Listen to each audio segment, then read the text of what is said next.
आज आपको मिलवा रहा हूँ मैं सईद भाई से, जो कि देसी मुर्गियों का गुरु है। कई दफ़ा उस्ताद बनने के लिए बहुत बड़ी उम्र का होना ज़रूरी नहीं है। मेरा ये मानना है कि आप किसी भी काम में 5 साल परफेक्शन से गुजार लें तो आप उस काम के उस्ताद बन जाते हैं। आइए मिलते हैं सईद से, जो देसी मुर्गियों का उस्ताद है। अब सईद भाई हमारे दोस्त हैं, पिछले 4-5 साल से मैं इनको जानता हूँ और ये इनका जनाब देसी मुर्गियों का ये अंडे भी सेल करते हैं, लेकिन अभी आजकल ये देसी मुर्गियाँ जो हैं ये सेल कर रहे हैं। मज़हर भाई, ये वैसे हमने ऑर्गेनिक फीड पे तैयार किया है। वैसे इनके 30% फीड है और बाकी इससे हमने रोटियाँ खुश्क जिसे पानी में भिगो के देते हैं, इसके अलावा मकई दाल, बाकी फ्री रेंज में कुछ सब्ज़ा वगैरह देते हैं। तो अभी इसकी एज तकरीबन चौथे महीने में जाने लगी है, थोड़ा सा ही कम है।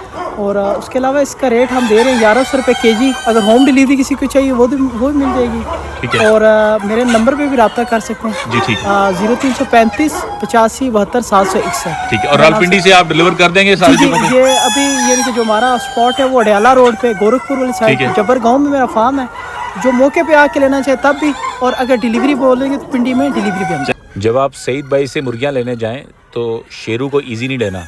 मेरी तो शेरू से यारी है, लेकिन ये बड़ा ख़तरनाक और खूंखार जानवर है।